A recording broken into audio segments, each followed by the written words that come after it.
It was the following year. I get that was 73 title changes. So 74. If you got to talk about one Florida angle, right? It's the American Dream. Oh. It's Dusty, Gary Hart, Pac Song, which started in an angle with Jack Briscoe, and I'm going to start it and let you take it from there because you were there. But wasn't it the situation where Eddie?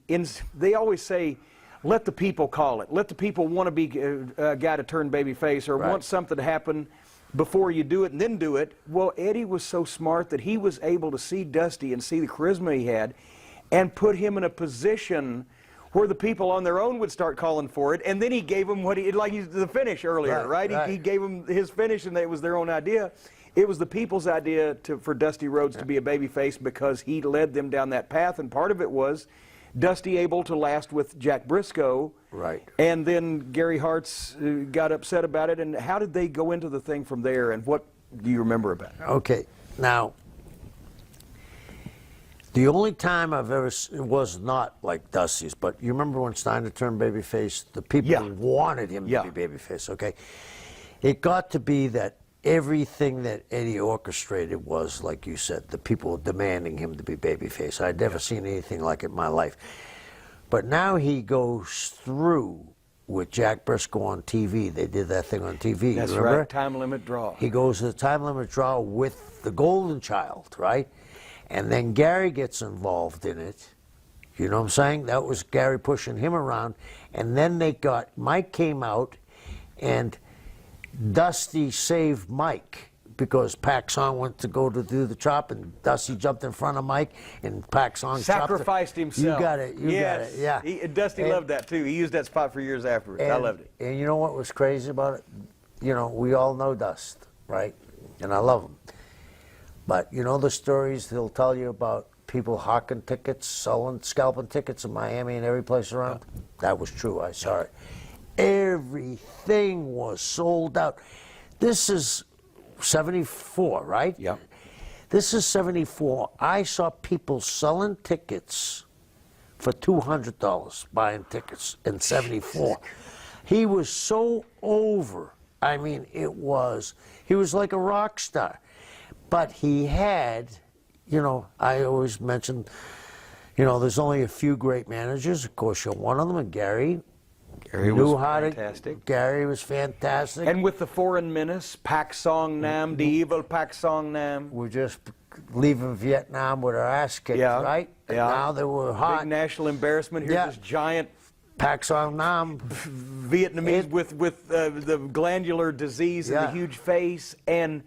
And that's what Dusty didn't fit in with Gary's guys also, because Gary had the Pac Songs and the Kabukis and the foreign menaces and the real bad guys. And then here comes Dusty Rhodes, yapping and the psychedelic superstar, baby. Yeah. And it didn't fit anyway. And Dusty was also none of Gary's guys usually did their own talking.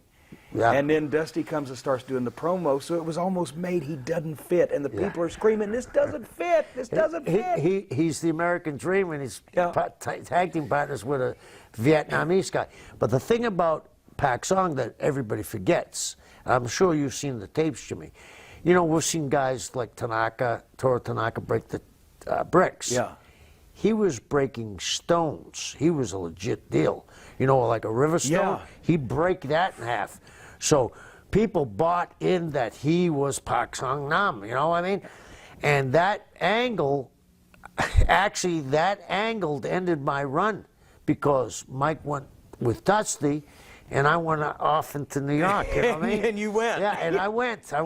But now, and I know so much of it was Dusty's, and T.C. Lee, the ditch digger, that, you know, he worked with, that T.C. Lee was a real person, at least Dusty says, and his father really was a plumber. But the promos were Dusty's, but how much of the guidance and the direction was Eddie? How much of him was saying, okay, son, you can talk, but here's what you need to say?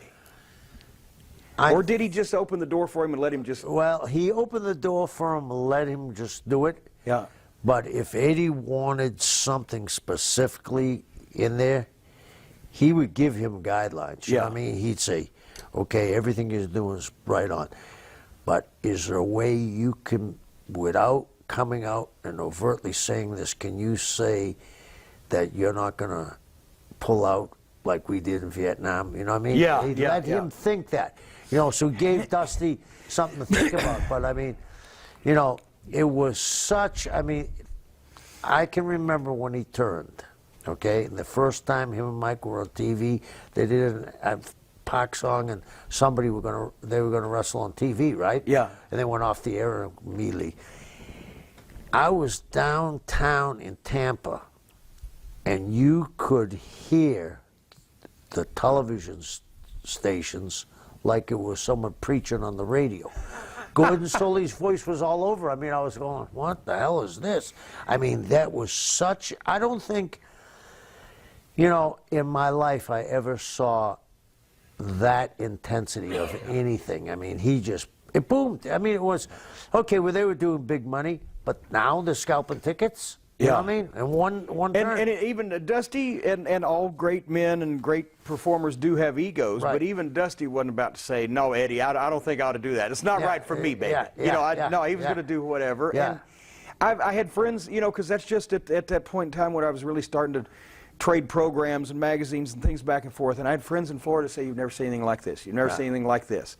And finally, you know, then I would travel and I got to see him on TBS. On the cable show in like '76, and he's doing the promo and wearing the outfits. I'm like, this is insane, because it doesn't look like it should work, but it works perfect. Well, I'll show you how Eddie was so on top of things. Remember I told you about 5 minutes ago about the bet with Vince? Yeah.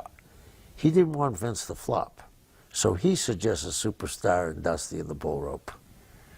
You see what I'm saying? Yeah. Because the cards underneath Backlund were always stacked. Jimmy Snuka. Bruno could have Crusher Verdue on top and nobody underneath, and it was fine. But he stacked the cards because that's the way you made sure that the perception of your main event star was that he was drawn. Yeah. So whether it's Andre or whether it's Bruno back for a special match or whether it's Superstar Billy Graham against Dusty Rhodes. Well, you told me one time Eddie Graham would call Vince McMahon Sr. and say, can you take Dusty? For just, you know, for a couple weeks, I got to get somebody else over down here. Yeah. And you couldn't get anybody else over as long as Dusty Rhodes was still there. Nobody could get over Dusty. Well, Terry and I have talked about this too. Terry would say to me, Eddie would have to get Dusty out of there. I mean, he just had to because it was a logjam. You know what I mean? No one was going around them, and no one was going to replace him, and he knew that. But he'd send them up to Barnett when Barnett started running, you know, Columbus and Michigan and all that. Right. But all the time he was doing that, he was also going to Houston, he was going to St. Louis, he was going up to Vince.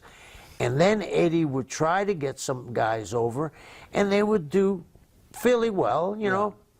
But the people would clamor for Dusty to come back, you know what I mean? And as soon as he came back... But that's the thing, they were clamoring for him to come back. How can I miss you if you won't go away? And it's just, in those days, you had a place to send guys so you could protect your investment. Right. So, well, he's getting a little stale over here, even though Dusty, it was hard to get stale at that time. But any regular talent. Get a little stale over here, but if I send him to X for a few weeks or a few months, and he comes back, and rock and roll leaves Louisiana, comes back Tennessee for 90 days, goes back, oh, they're so happy.